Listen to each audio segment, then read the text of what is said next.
Long before the prairie burned and a ruthless ranch lord fell bleeding in the dust, before frightened families began whispering about the woman who turned a lonely cattle ranch into a refuge for the broken, everything began with a dog and a body lying half-buried in the red dirt beneath a canyon bluff. And the truth was that if the dog had taken even one different path that evening, the girl would have died before sunrise, and no one would have known her name. The dog came first, a rangy cattle mutt with a scar across his muzzle and fur the color of sun-bleached grass, trotting along the wind-cut ridge above Broken Mesa where the prairie rolled out like a rusted ocean.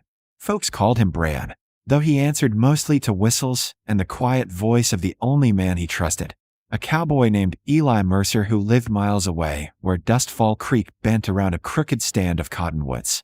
Bran moved with the easy patience of a creature who knew the land better than any map, paused silent against stone, nose working the restless wind that carried scents from miles away.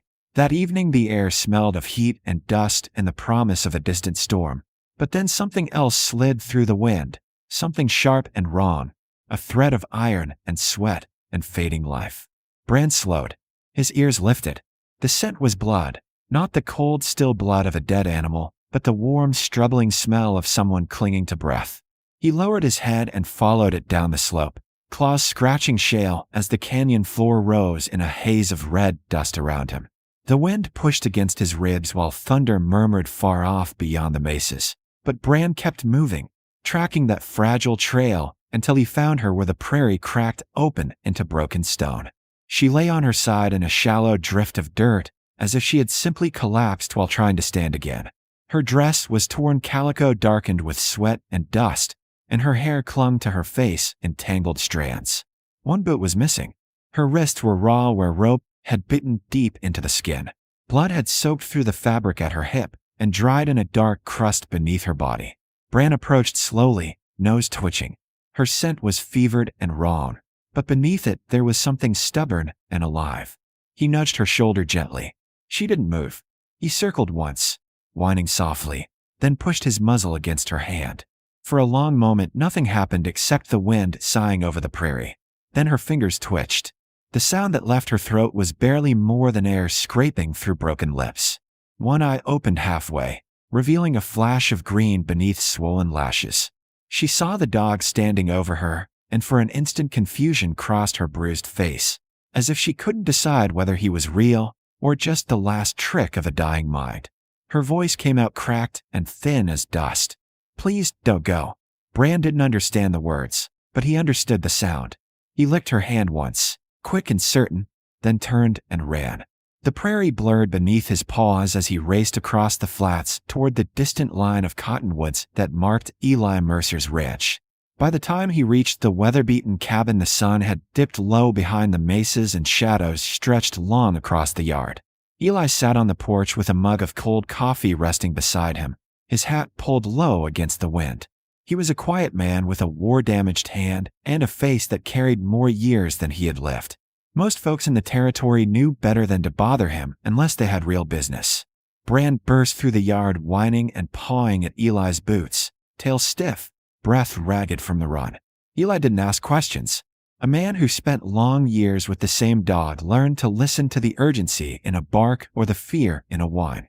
He stood, slung his rifle across his shoulder, and followed Bran into the deepening dusk. They crossed the open prairie together while lightning flickered far off beyond the canyon rim. The wind had begun to rise, carrying the distant smell of rain and thunder. Bran led him straight to the bluff where the girl lay motionless in the dust. Eli dropped to one knee beside her and studied the scene with the calm focus of someone who had seen too much violence in his life to panic now. She looked barely older than 19. Freckles dotted her cheeks beneath layers of dirt. A bruise shaped like a man's hand darkened one side of her face, and the rope burns around her wrists told their own quiet story. When Eli lifted the torn fabric at her hip, he saw the wound where a bullet had grazed the bone, tearing flesh but missing the artery by a miracle. She stirred weakly when he pressed cloth against it, a thin breath escaping her lips. Bran hovered close, ears pinned flat, as if waiting for permission to hope. Eli worked quickly, tearing a strip from his own shirt and binding the wound tight enough to slow the bleeding. The storm broke overhead just as he slid one arm beneath the girl's shoulders and another beneath her knees. She weighed almost nothing.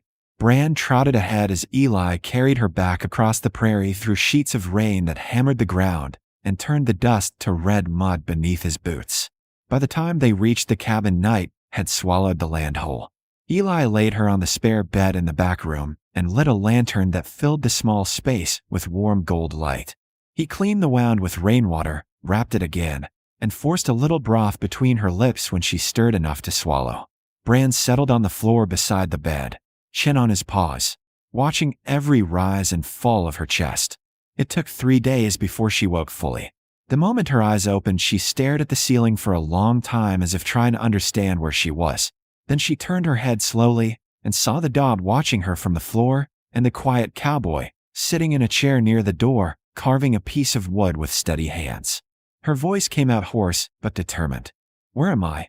Eli set the knife aside and handed her a cup of water. "Out past Broken Mesa," he said simply. "My place." She drank carefully before whispering her name. "Lena Hart." The room fell quiet again except for the wind outside the walls. Eli didn't press her with questions, but after a long silence Lena spoke anyway, her gaze fixed on the lantern flame flickering against the wall. She told him about the man who had taken her, about a ranch boss named Colton Varick who believed people could be traded like cattle when debts went unpaid. She told him how she had fought back, how she had run across the prairie bleeding while they chased her through the dark. When she finished speaking, her voice dropped to a whisper so thin it barely reached the far side of the room. "They thought the land would kill me."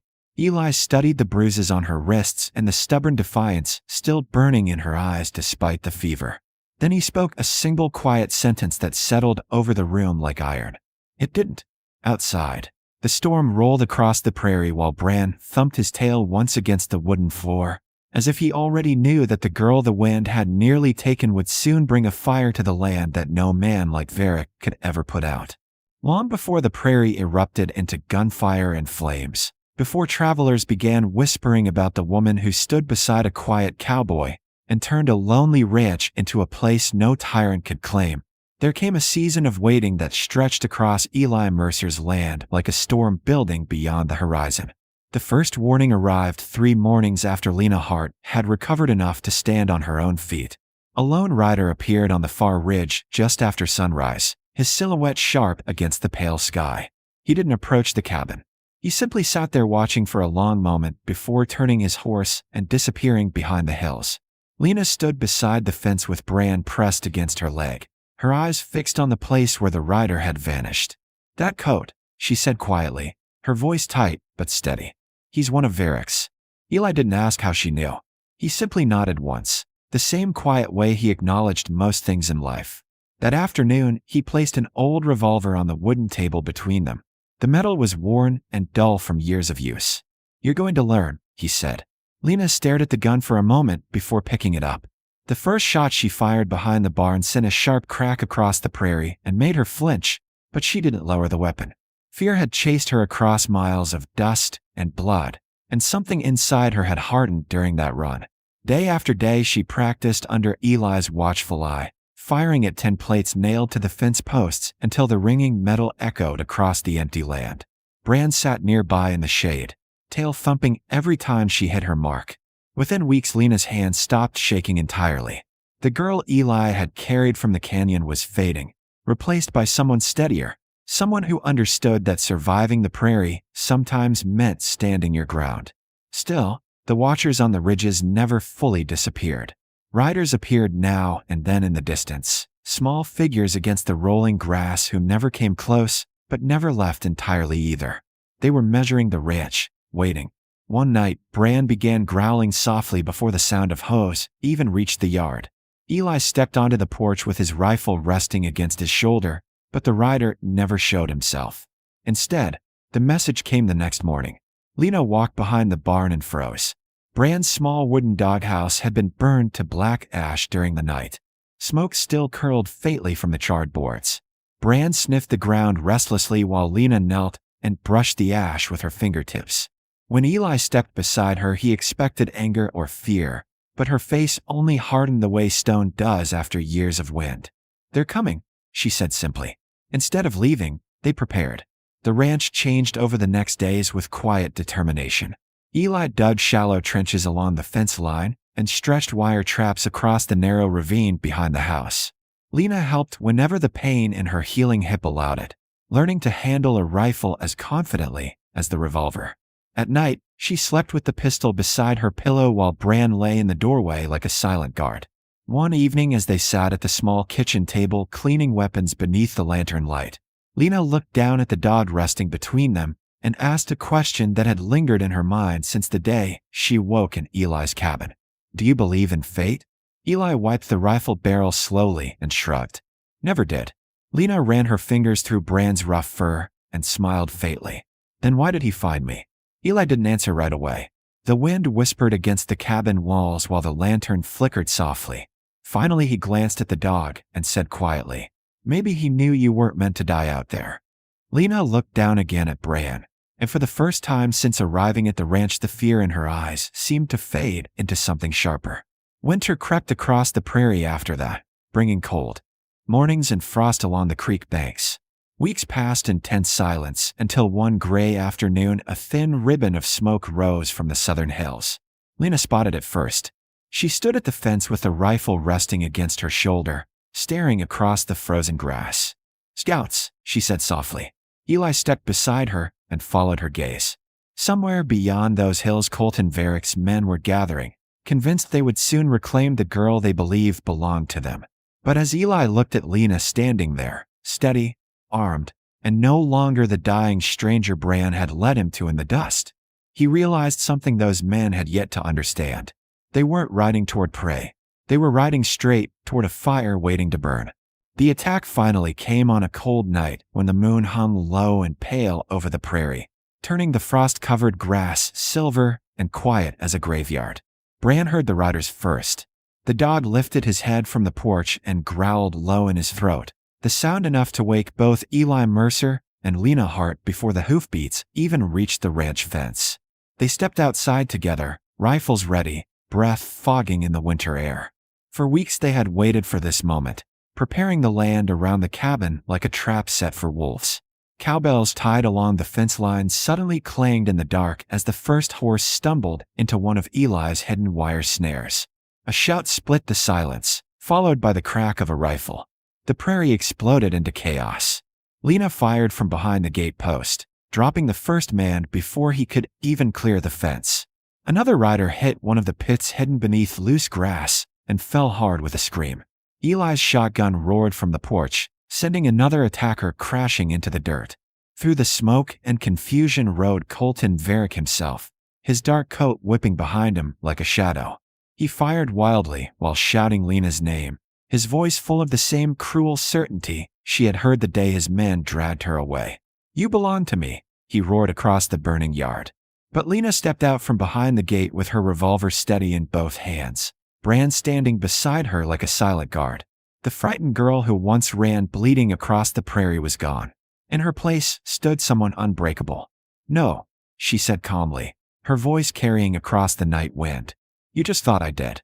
She fired once, the bullet striking Varick in the shoulder and spinning him from the saddle. Before he could rise, Eli stepped forward through the smoke with his rifle raised and fired again. Varick collapsed into the dirt, the fight leaving his eyes as quickly as it had arrived. The remaining riders fled into the darkness, their courage gone now that their leader lay bleeding in the frost. By the time dawn crept across the prairie, the battle was finished. Smoke drifted over the ranch where a small fire had burned part of the barn, and the ground was scarred with hoofprints and spent shells. Lena stood beside Eli in the quiet morning light, Bran pressing close against her leg as if to make sure she was still there. Neither of them spoke for a long time. They didn't need to. The men who had come to claim her would never return. Spring eventually softened the land again, covering the battle scars with new grass and wildflowers. Word slowly spread across the territory about the ranch near Broken Mesa where a quiet cowboy and a fierce young woman gave shelter to travelers with nowhere else to go. Some said it was fate that brought Lena there. Others said it was luck.